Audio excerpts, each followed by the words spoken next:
కొంతమంది ఇరుగు పొరుగు వారు చెప్పినట్టుగా చేస్తారు.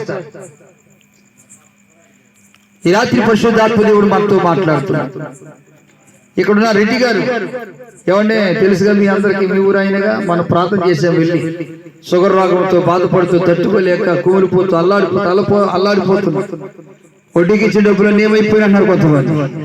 వడ్డీలకి ఇచ్చిన పాపం ఎక్కడ పోద్ది అంటున్నారు కొంతమంది. వాళ్ళ మాటలు నీళ్ళ మాటలని పొలం కూడా అమ్మేసి ఆలాలకి ఇచ్చేటట్టు డబ్బు లక్షలు ఎవడే ఇవ్వట్లేదంట. ఏమండి ఎవడే ఇవ్వట్లేదట. అయ్యో అయ్యో అని కాలు పైకి తేడుతున్నాడు. ఏమండి వాళ్ళ మాటలు చెడిపోయా, వీళ్ళ మాటలు చెడిపోయా, డబ్బంతా ఆగం చేసుకున్నాడు. ఏమండి నిజమే, నేను చెప్పాను, యేసయ్య నిన్ను స్వస్థపరుస్తాడు, యేసయ్య నిన్ను బాగు చేస్తాడు, యేసయ్యకు నెమ్మదిస్తాడు అని చెప్పిన తర్వాత కొన్ని మాటలు విని నెమ్మది పొందుకున్నాడు, మేలు పొందుకున్నాడు, కొంచెం ప్రశాంతంగా ఉన్నాడు. ఎవరెవరో మాటలు విని ఏమండి ఏదేదో పనులు చేశాడు. రకరకాలుగా మీకు అందరూ తెలుసు, వడ్డీ వ్యాపారాలు చేశాడు. తన ద్రవ్యము వడ్డీకి ఇచ్చువాడు శాపగ్రస్తుడు అని వాక్యంలో ఉంది. ఎవరి మాట విని నువ్వు వడ్డీకి ఇస్తున్నావు? శాపం పొందుకోవడానికి కానీ ఆశీర్వాదం పొందుకోవడానికి కాదు కదా. అందుకే పైన ఒక మాటలు చూడండి దేవుని ప్రజలరా, జీవగల దేవుడు మనకు తెలియజేస్తున్నాడు. 25వ వచనం చదవండి.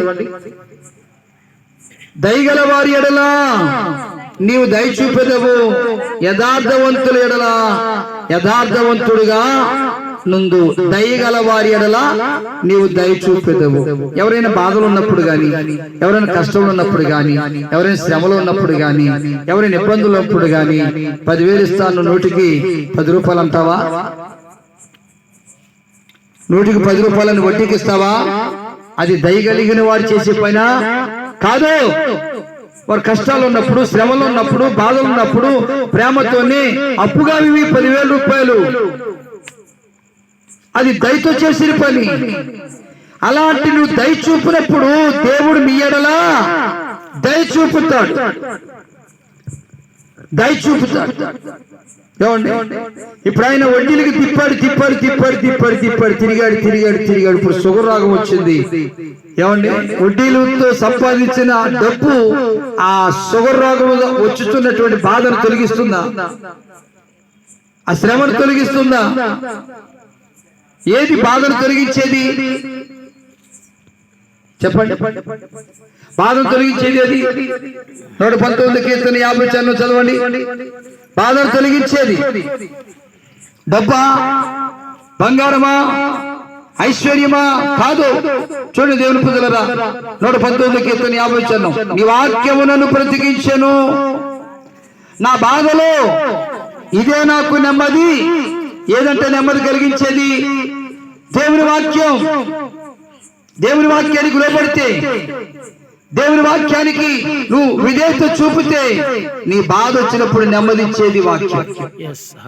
ఏ బాధ వచ్చిందో, కడుపు నొప్పి అనే బాధ వచ్చిందా, గుండె నొప్పి అనే బాధ వచ్చిందా, తలనొప్పి అనే బాధ వచ్చిందా, మోకాళ్ళ నొప్పి అనే బాధ వచ్చినాయా, నడు నొప్పి అనే బాధ వచ్చిందా, అరికాళ్ళ నొప్పి అనే బాధ వచ్చిందా, ఏ బాధ నీకు వచ్చినా ఆ బాధలో నెమ్మదిచ్చేది దేవుని వాక్యం.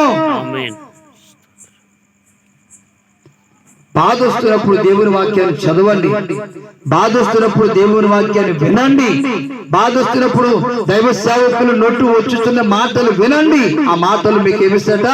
నెమ్మది.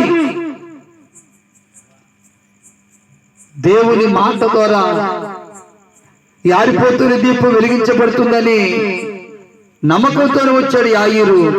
అలాంటి నమ్మకమే యాయీరు జీవితంలో గొప్ప అద్భుతం చేసింది. ఈ రాత్రి నీ దీపాన్ని వెలిగించేవాడు యేసయ్యని నమ్మితే, ఈ రాత్రి నీ చీకటి తొలగించి వెలుగుగా మార్చేవాడు యేసయ్యని నమ్మితే, ఈ రాత్రి నీలో ఉన్న ప్రతి బాధను తొలగించి నీకు నెమ్మదిచ్చేవాడు యేసయ్యని నమ్మితే, మాకు నుంచి ప్రార్థన చేసుకుందాం. ప్రభు మాటలు